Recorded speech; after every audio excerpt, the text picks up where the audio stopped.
आज हम करेंगे 1857 के विद्रोह के बारे में। इसमें हम देखेंगे कि इस विद्रोह के क्या कारण थे, क्या परिणाम रहे थे, किन किन राजाओं ने भाग लिया था और ब्रिटिश सरकार की इनके प्रति क्या प्रतिक्रिया रही थी। सबसे पहले 1857 के विद्रोह के कारणों के पीछे दो गवर्नर जनरल भी उत्तरदायी हैं। एक लॉर्ड डलहौजी और दूसरा है लॉर्ड वेलेजली। लॉर्ड वेलेजली 1798 से 1805 तक भारत का गवर्नर जनरल रहा था। इस दौरान उसने सहायक संधि शुरू की थी। प्रश्न बन जाता है सहायक संधि क्या थी। सहायक संधि लॉर्ड वेलेजली द्वारा चलाई गई अंग्रेजी साम्राज्य के विस्तार की एक नीति थी। इसके अनुसार भारतीय राजाओं को एक शर्त स्वीकार करनी पड़ती थी। क्या थी शर्तें? प्रश्न हो जाएगा कि सहायक संधि की क्या शर्तें थी। नंबर 1, संधि मानने वाले राजा को ब्रिटिश सत्ता को सर्वोच्च सत्ता मानना होगा। नंबर 2, उसे अपने दरबार में एक अंग्रेज प्रतिनिधि रखना होगा। नंबर 3, किसी भी बाहरी राजा से सामाजिक और राजनीतिक संबंध नहीं रखने होंगे। नंबर नेक्स्ट, उसमें बताना है कि अपने खर्चे पर एक अंग्रेजी सेना रखनी होगी। बदले में वो क्या करेंगे? बदले में यदि बाहरी कोई भी शक्ति उस राजा पर आक्रमण करती है तो ब्रिटिश सरकार उसकी सहायता करेगी। तो इस सहायक संधि को मानने वाला जो पहला राजा था वो निज़ाम हैदराबाद का निज़ाम था। 1801 ईस्वी में अवध के नवाब ने भी सहायक संधि को स्वीकार कर लिया था। सहायक संधि के अनुसार अनेक भारतीय राजाओं को क्योंकि इसके कारण जनता में उनकी अलोकप्रियता बढ़ गई थी। दूसरा कारण है, प्रश्न हो जाएगा इसमें, विलय की नीति या लैप्स का सिद्धांत। विलय की नीति क्या थी? विलय की नीति लॉर्ड डलहौजी के द्वारा चलाई गई अंग्रेजी साम्राज्य के विस्तार की नीति थी। इसके अनुसार जिस राजा के यहाँ संतान या पुत्र नहीं होता था उसकी मृत्यु के बाद उसके राज्य को अंग्रेजी साम्राज्य में मिला लिया जाता था।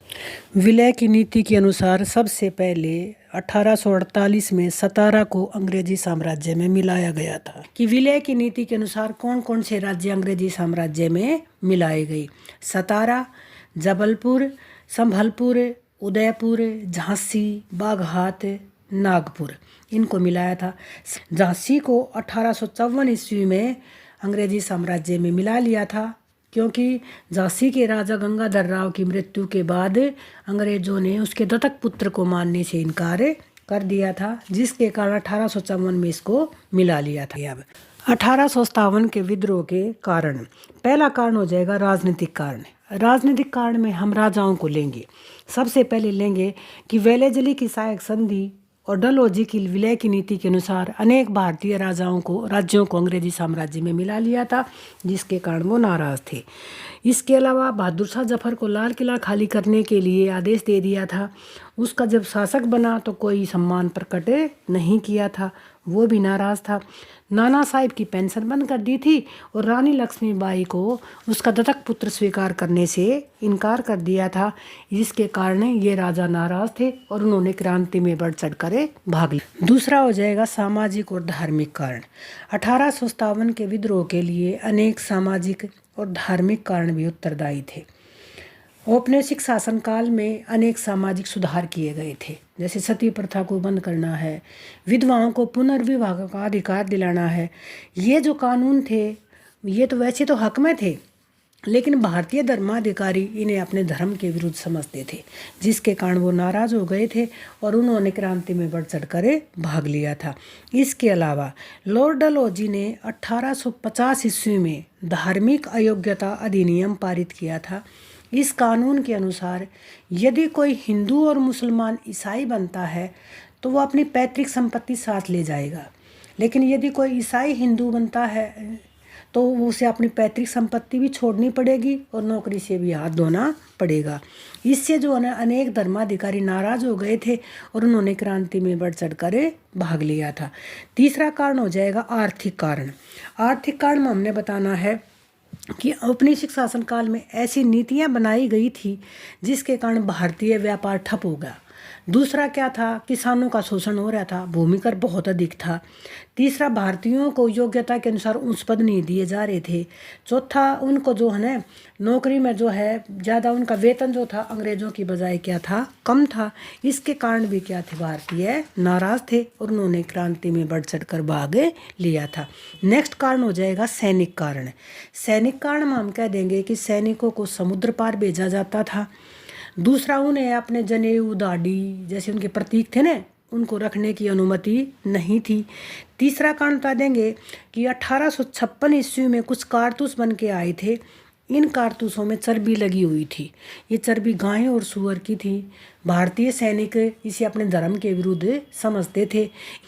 अगला एक प्रश्न हेडिंग हो जाएगा तात्कालीन कारण। अगर प्रश्न आ जाए तात्कालीन कारण क्या था, तो आपने बताना है चर्बी वाले कारतूस। 1857 के विद्रोह का तात्कालीन कारण चर्बी वाले कारतूस थे।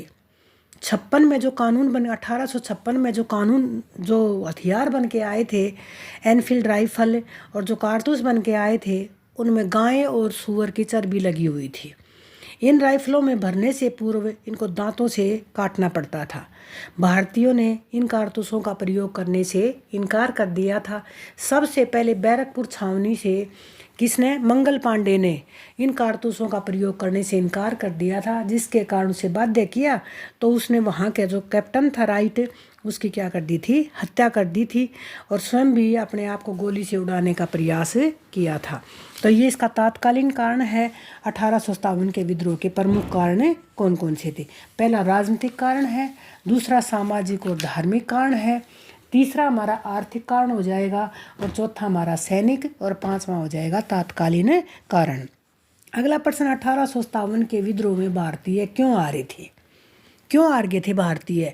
तो इनकी हार का पहला कारण क्या है कि सबसे पहले तो हम बता देंगे कि ये जो है विद्रोहियों ने इसके लिए एक डेट रखी थी 31 मई, जबकि ये शुरू कब हो गया था, 10 मई को ही हो गया था। तो पहला हेडिंग बन जाएगा क्रांति का समय से पहले आरंभ होना। समय से पहले आरंभ होने के कारण भी क्रांतिकारी क्या हो गए थे, हार गए थे, क्योंकि सारे भारत में यदि एक साथ क्रांति फैली होती तो अंग्रेजों के लिए दबाना मुश्किल हो जाता और भारतीय अवश्य ही क्या होते, जीत जाते। दूसरा कारण बता देंगे कि अच्छे हथियारों का अभाव। भारतीयों के पास अच्छे हथियार नहीं थी। उनके पास तलवार, ढाल, तीर, कमान, भाले थे, जबकि अंग्रेज़ों के पास राइफल थी, तोपखाना था। तो वे उनके आधुनिक हथियारों के सामने टिक नहीं पाए, इसके कारण भी हार गए थे। तीसरा कारण कह देंगे कुशल नेतृत्व का अभाव। अंग्रेज़ों के जो नेता थे, जिस तरह ह्यूरोज है, कैंपबेल है, नील है, निकलसन है, वो न केवल अच्छे थे बल्कि कूटनीतिक भी थे। उन्होंने कूटनीति से अनेक भारतीय राजाओं को अपने साथ मिला लिया था। इसके अलावा हमारे जो नेता थे, नाना साहिब, रानी लक्ष्मीबाई, तात्या टोपे, ये बहादुर शाह जफर, वो इतने कुशल नहीं थे।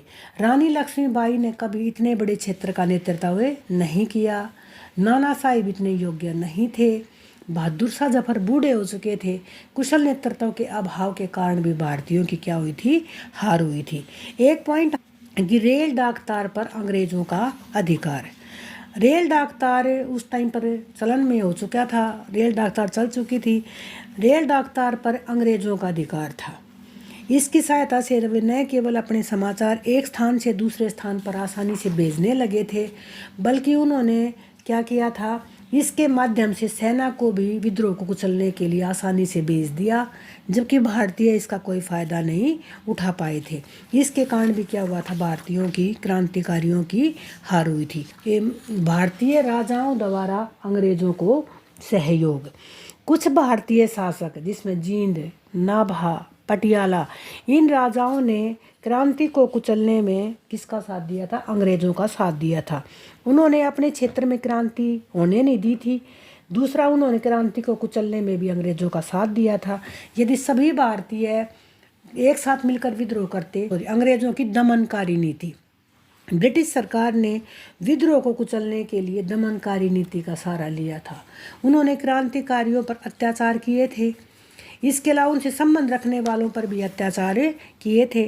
परिणाम स्वरूप लोगों में भय उत्पन्न हो गया और उन्होंने क्रांतिकारियों को कोई सहयोग नहीं दिया। तो 1857 के विद्रोह में भारतीय क्यों हारे थे? पहला कारण हो जाएगा क्रांति का समय से पहले आरंभ होना। दूसरा कारण हो जाएगा कुशल नेतृत्व का अभाव। तीसरा कारण हो जाएगा रेल डाक तार पर अंग्रेज़ों का अधिकार। चौथा कारण हो जाएगा ब्रिटिश सरकार की दमनकारी नीति। और पांचवा कारण हो जाएगा कि भारतीय राजाओं द्वारा अंग्रेज़ों को सहयोग देना। ठीक है, अगला है कि 1857 का विद्रोह जो है इसका सही स्वरूप क्या था। इसके लिए इतिहासकार एक मत नहीं है। कुछ इतिहासकार कहते हैं कि ये एक सैनिक विद्रोह था और कुछ कहते हैं ये प्रथम स्वतंत्रता संग्राम था। तो इसका सही स्वरूप क्या था? ये सैनिक विद्रोह। तो इसमें अंग्रेज जो इतिहासकार हैं, जिसमें कौन कौन से हैं, रॉबर्ट्स है, कूपलैंड है, व्हीलर है, लॉरेंस है, इनका मानना है कि ये एक सैनिक विद्रोह था। क्यों? क्योंकि वो कहते हैं कि इसमें ये विद्रोह जो शुरू किया है ये सबसे पहले सैनिकों ने शुरू किया है। उनकी पदोन्नति नहीं होती थी इसलिए वो नाराज़ थे। उनके साथ दुर्व्यवहार किया जाता था इसलिए वो नाराज़ थे। तीसरा, उन्हें समुद्र पार भेजा जाता था इसलिए वो नाराज़ थे। और नाराज़ होकर उन्होंने अंग्रेज़ों के विरुद्ध विद्रोह कर दिया था। लेकिन भारतीय इतिहासकार इस मत से सहमत नहीं है। उन्होंने तर्क दिया है कि यदि ये सैनिक विद्रोह होता तो इसमें सभी सैनिक भाग लेते, जबकि इसमें सैनिकों के साथ साथ गैर सैनिकों ने भी बढ़ चढ़कर भाग लिया था। इसमें सभी क्षेत्रों के सैनिकों ने भी भाग नहीं लिया था। इसमें सिर्फ उत्तरी भारत के और मध्य भारत के सैनिकों ने ही भाग लिया था। अतः इसको सैनिक विद्रोह कहना उचित नहीं है। दूसरे विचार में हम डाल देंगे प्रथम स्वतंत्रता संग्राम। वीर सावरकर, अशोक मेहता, नेहरू, जवाहरलाल नेहरू और ताराचंद जैसे इतिहासकारों ने कहा कि ये प्रथम स्वतंत्रता संग्राम था।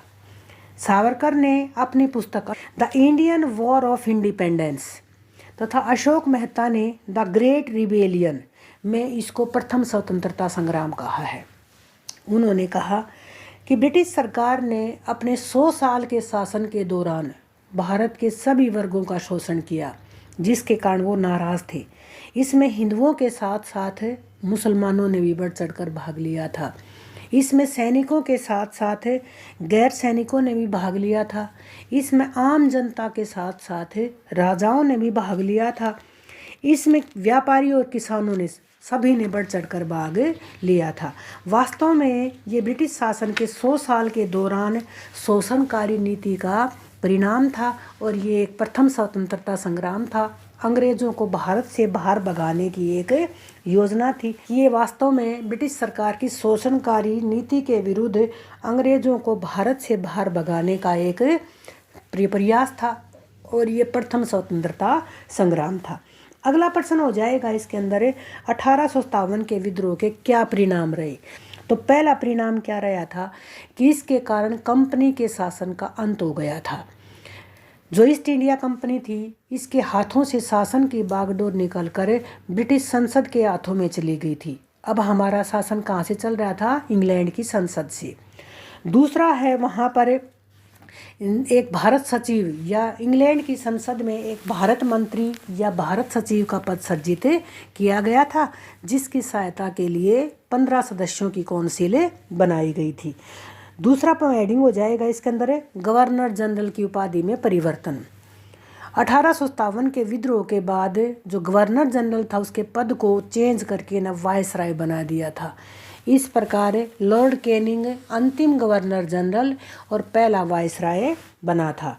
तीसरा, 2 राजवंशों का अंत हो गया था, मुगल वंश और पेशवा। इन दोनों राजवंशों का अंत हो गया था। अंतिम मुगल बादशाह बहादुर शाह जफर को बंदी बनाकर रंगून भेज दिया गया था और वहीं पर 1862 में उसकी मृत्यु हो गई थी और नाना साहिब नेपाल चले गए थे। तो इस प्रकार से 2 राजवंशों का अंत हो गया था। तीसरा, भारतीय राजाओं के प्रति नीति में परिवर्तन।